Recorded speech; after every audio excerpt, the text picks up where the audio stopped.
노은지 앵커가 휴가로 제가 오늘은 정치 시그널 대신 진행하겠습니다. 긴 설명 필요 없이 바로 시작하겠습니다. 저희 옆에 윤석 대변인과 설전 변호사 나왔습니다. 어서 오십시오. 네, 안녕하십니까. 제 방송 15년 역사상 가장 가깝게 패널과 얘기를 하는 것 같아요. 아 진짜로. 그러네요. 그래서 멀리 계시는데. 김정수니까 이렇게 가까이 본 것도 처음인 것 같아요, 진짜. 어떠세요 느낌은? 아 그러니까 이렇게 큰 줄 몰랐어요, 등치가. 그래서 제가 제일 고민했던 건 아침이니까 이게 입냄새 안 나는 게 제일 조심해야 돼요. 아니에요. 세 분 다 깔끔하게 준비를 잘 해오셨네요. 네. 아니 윤석 대변인은 뉴스탑 할 때 항상 정석대로 항상 늘 그렇듯 매너남 하시긴 하는데 다른 데 가면 뭐 좋아요 이런 것도 하고 노래도 부르시고. 그건 이제 프로그램 성격에 맞춰서. 예. 그럼 정치 시그널은 원래 어떤 성격이었어요? 약간 그 뉴스탑 10보다는 약간 자유로운. 약간밖에 안 자랍죠. 예. 예. 그 유튜브니까. 유튜브니까. 예, 살짝 그 정도는. 그럼 우리 두 분 화이팅 한다고 박수 한번 치고 시작하실까요? 이 정도는 하죠. 해야지. 그럼요 아침에. 예. 저 이따 뉴스타트 또 하는데 오늘 또 예. 열심히 해야죠. 예. 갑자기 또 분위기를 바꿔야 되는데 네. 좀 정석대로 하긴 해야 되니까 예. 할 걸 해야 되니까. 노란봉투법. 네. 이재명 대통령은 정청래 대표에게 힘을 실어주는 것 같지만 민주당의 기본적인 생각은 어떤 것 같으세요 개인적으로? 이렇게 말씀드리면 좀 너무 과하다 할 수도 있겠는데 이재명 대통령 별로 의식 안 하는 느낌이 들어요. 아 그래요? 이게 정해져 있던 거잖아요. 정해져 있던 걸 왜 지금 하느냐는 것만 봐도 좀 미국에 관세 협상하러 가고 경제에 영향 끼치는 부분에 대해서 굉장히 신경 쓰는 게 정권의 제1 목표인데 이거 통과되면 이게 좋겠습니까? 경제 전반에 대해서 이걸 노동 이슈라고 한정할 수가 없잖아요.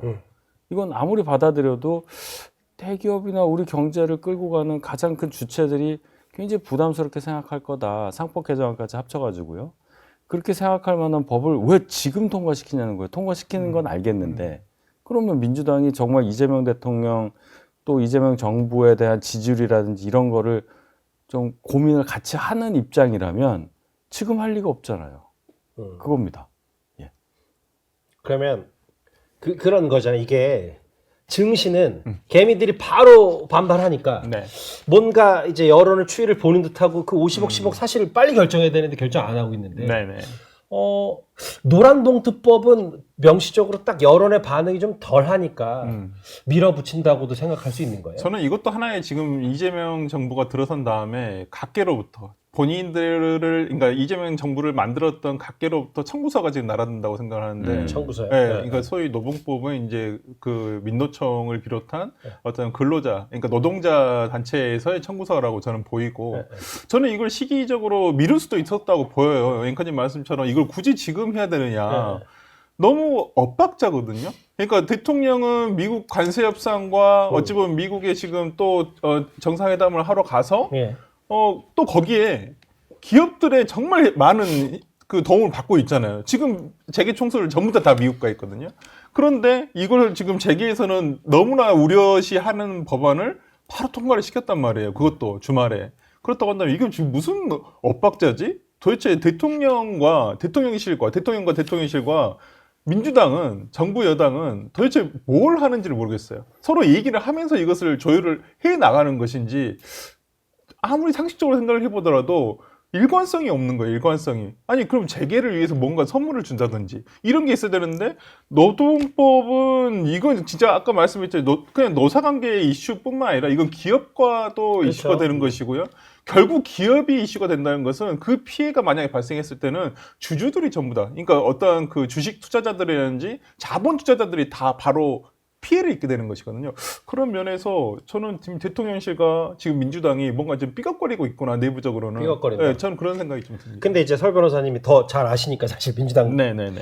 이게 정청래 대표가 그래도 주류의 대표는 아니니 이재명 대통령 과거 본인 경험도 있어서 좀 일단은 좀 밀어주고 그 나중에 그런 파열음이 났을 경우에 당이 좀 책임지는 모양새가 되고 또 이재명 대통령은 본인은 또 국정 운영하고 이렇게 교통정리가 되는 거야? 아니면 진짜 말하는 것처럼 네. 이재명 대통령하고 정 대표하고 원래 사이가 진짜 그렇게 좋지는 않은데 그런 것들이 하나씩 표면으로 올라오는 게 이런 이슈라고 생각하는 거예요? 이재명 대통령 측에서 정청래 대표를 아주 그냥 정말 이 사랑스러운 눈으로만 보고 있을까요?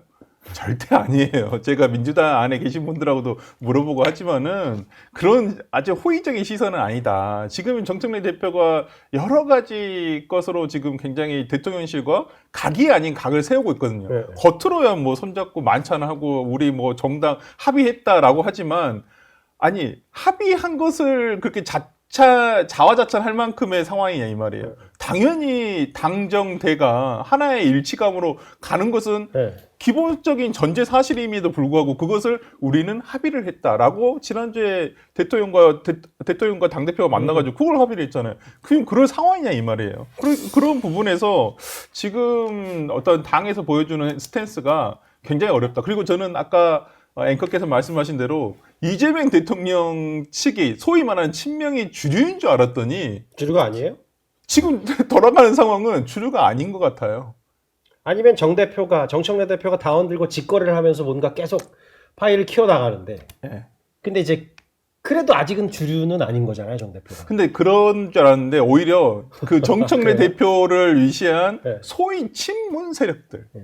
이 사람들이 그냥 가만히 숨을 주고 있다가 지금은 계속 목소리를 높여가는 단계라는 거죠. 지금 이번 노봉법 관련해서도 제가 민주당을 지지하시는 커뮤니티에 들어가 보면 굉장히 잘한 법이라고요. 이 법을. 왜?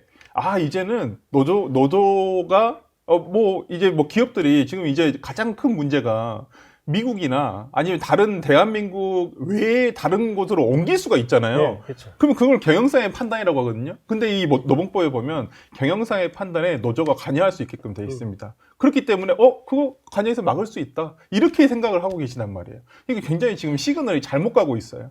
시그널이. 네, 그러니까 지지자들은 이거 괜찮다 이렇게 생각하고 있는데 오히려 기업을 운영하는 입장에서는 그럼요. 굉장히 위험한 법이죠. 그러니까 이제 이게 실용적 시장주의를 표방하는 이재명 대통령과 온도차가 계속 있던 이제 엇박자가 나는 거 아니에요. 특히 지금 미국 같이 이제 재계 총수도 같이 가는데 미국에서는 지금 이제 트럼프 대통령 관세 협상 이후에 협상 테이블에 우리가 원하는 걸 잘 끌어내야 되는데 또 국내에서는 지금 또 이런 상황이고 이게 사실 이런 것들이 정청래 대표 올라가고 막 목소리 세지는 게 아무래도 조국 전 대표 영향이 있겠죠. 조국 전 대표는 사면복권된 과정부터 봐야 될 것 같은데요. 과연 이재명 대통령이 정말 선뜻 해야 되겠다 해서 한 거냐. 아까 청구서 말씀하셨는데 분명히 그 작용이 있어서 사면복권이 단행됐다고 봐야 될 텐데 그러면 결론은 이재명 대통령이 그걸 막을 만한 힘이 정권 초창기임에도 없다. 이렇게 봐야 되겠죠. 저는 이재명 대통령이 5년 공무원 대통령이 됐다는 느낌을 받아요. 5년 공무원 대통령. 예, 지금 일은 무지하게 하고 있잖아요. 일본도 가고 지금 국내 없다고 너무 두 분 다 세게 비판하시는 거 아니에요? 비판이 아니에요. 이재명 대통령 비판하는 게 아니에요. 어떻게 들리면 이재명 대통령 옹호하는 것처럼 들릴 거예요. 그렇지. 5년 공무원 대통령. 예, 그럼 안에 정치는 정청래 등등 민주당 주류라고 원래 주류예요. 그분들이 당원 주권주의를 주창해서 대통령이 됐다고 자부하던 이재명 대통령은 그 당원 주권주의에 완전히 지금 소수파가 됐다. 이렇게까지 볼 수가 있어요. 이 모든 게 다 그 흐름으로 딱 넣으면 다 맞아요. 지금 그런 상황입니다. 제가 볼 때 여권의 분화는 이미 거의 뭐 완료된 것 같은 느낌이 들어요. 그러니까 지금 민주당에 계신 분들하고 이렇게 네. 만나서 얘기를 해보면 조국 대표의 행보에 대해서 굉장히 당황스러워하고 계세요. 근데 그걸 몰랐을까? 그걸 몰랐던 몰랐던 거예요. 몰랐던 거예요. 그렇게까지 몰랐다. 이제까지 한 사람이 없었으니까. 이제까지 그 어떠한 정치인도 사면을 해줬는데. 뉴 노멀을 개척한 거죠. 그렇죠. 그죠? 이건 나오자마자 메시지가 나오기 시작했고 또 메시지에 된장찌개 그 첫 번째 메시지 뭐 그걸로 시작을 해서 어저께는 또 그걸 다시 리바이벌을 하셨더라고요. 제가 봤을 때는 정말 정무적으로 그렇게 좋은 선택은 아니었던 것 같은데 그걸 다시 되새김질을 함으로써 이제는 뭐 돼지 눈에는 돼지만 보이는 거 아니냐 이런 식으로 해버리면 이건 가본 게 시즌2도 아니고 저희가 돼지군요. 그러니까요. 비판을 하면 그냥 돼지 눈에 살을 더 돼지밖에 뺄게요. 아니 근데 그게 본인 스스로는 그렇죠. 사실은 그 본인의 혐의에 대해서 완전 100% 똑바로 인정한 적은 없으니까. 맞부딪히고 아까 얘기했던 새로운 사면 되자마자 복권되자마자 광폭 행보하고 뭐 돼지 눈엔 돼지가 보인다고 된장찌개 이런 거 다 이제 본인 목소리 들어주는 이제 여러 스피커들 나와서 하는 거. 근데 그게 정청래 대표 의식한 걸 수도 있는 거잖아요.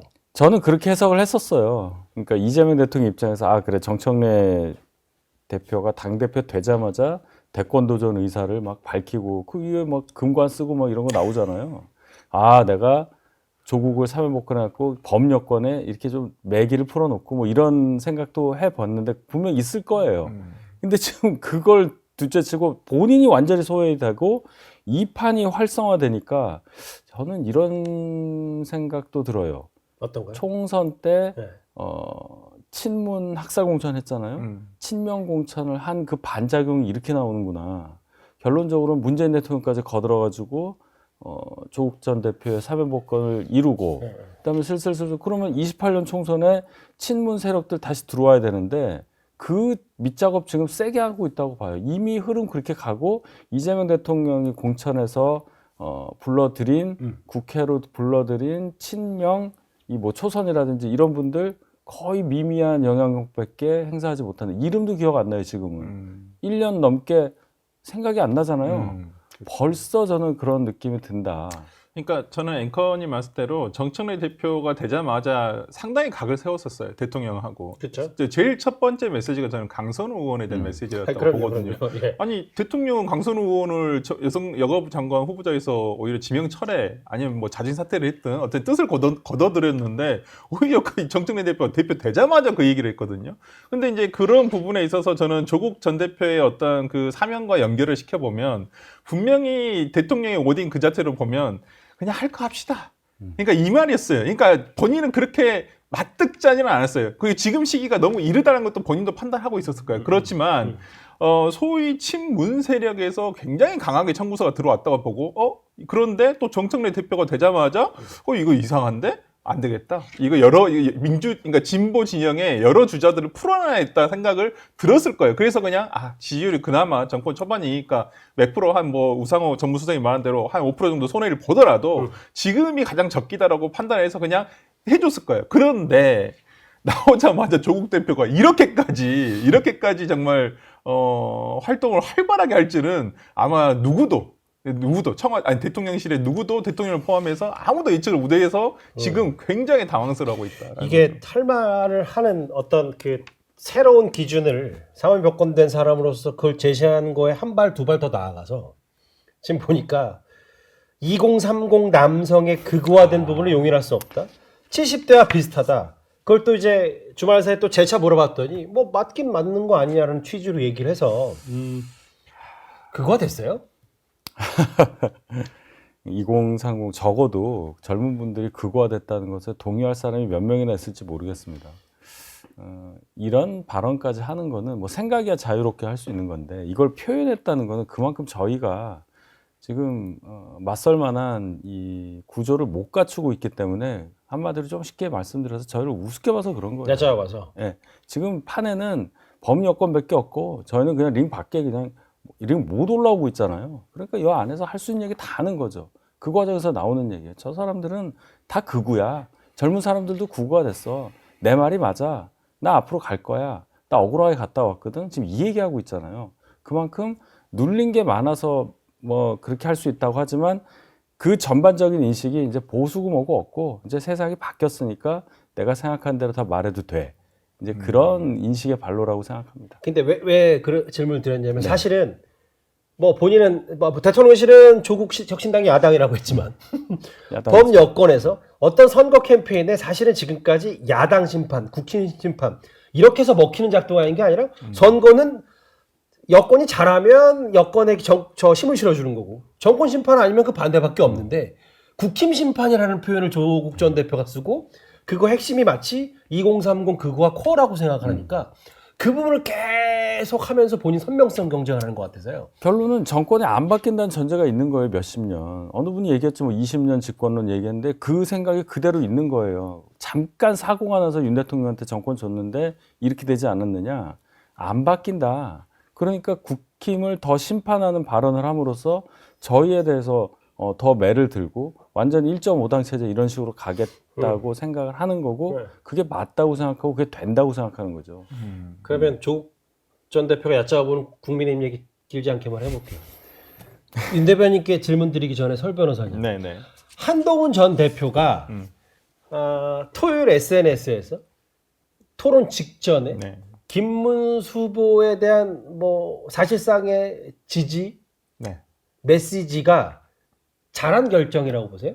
본인 스스로. 그러니까 이 전당대회 판 말고 본인의 정치 어떤 이 흐름에서 잘한 결정은 아닐 수도 있다고 보여요. 결과가 그러니까 장동혁 후보가 대표가 되든 예. 아니면 뭐 김문수 후보가 대표가 되든 저는 본인한테 플러스가 되는 행보는 아니었다고 보여요. 예. 그나마 그러니까 저는 나중에 어떤 지금의 국민의힘이라는 어떤 플랫폼을 지켰다라는 하나의 명분은 될 수 있겠다. 아하. 만약에 이제 김문수 후보가 이제 당대표가 됐을 경우에를 생각을 한다면. 예. 그래서 뭐 본인한테 득은 안 되지만 어찌됐든 간에 국민의힘이라는 보수 진영의 대표적인 정당을 지금으로서는 이 방법밖에는 없다라고 생각을 하신 것 같아요. 네. 그렇기 때문에 저는 메시지를 냈다라고 생각하고 본인 개인적인 한동훈 정치인 한동훈한테는 솔직히 플러스 1도 안 되죠. 솔직히 말씀드리면 이 메시지 자체는 본인에게 예, 예. 그렇지만은 그럼에도? 지금은 구당의 마음으로 저는 한 거 아닌가. 당을 구하기 위한 네네 그렇습니다. 어떻게 생각하세요? 뭐 정치인 한동훈에게 플러스 되죠. 음. 적어도 당이라는 울타리를 생각한다는 것을 더 극명하게 보여준 거잖아요. 일부 분들은 한동훈 전 대표에 대해서 기존 정치인과 다르다는 것 외에도 당에 대한 애당심이 좀 의심된다라든지 뭐 여러 좀 비판적인 시각을 갖고 있잖아요. 근데 지금 이 메시지가 뭡니까? 공격을 당할 수는 있어도 그래도 당이라는 울타리를 지켜야 한다는 메시지를 간명하게 낸 거예요. 근데 그 최악이라는 분이 반응을 하니까 이게 또 이상하게 가는 거잖아요. 누구라고 얘기 안 했어요. 장동혁 후보 좀 뭐. 반응을 하더라고요. 뭘 저희가 어떻게 합니까? 예. 본인이 인정하셨으니까 최악이라고 본인이 최악이라고 팩불에서 하니까. 예. 그렇죠. 그거는 깜짝 놀랐어요. 예, 예. 예. 본인이 인정을 그러니까 하시고 그거를 네. 보통의 이제 후보들은 이따 장동혁 후보 나오니까 제가 물어볼게요. 그렇지. 웬만하면 반응을 안 할 수도 있고, 네. 뭐 만약에 최악이라고 전직 당 대표가 특정을 했다면 그거에 대해서 뭐 굳이 뭐 내가 반응하지 않겠다는 것들이 언론 질문의 정답일 수 있는데 본인이 했다는 건 그걸 하는 게 선거 전략에 낫다고 생각한 거 아니에요?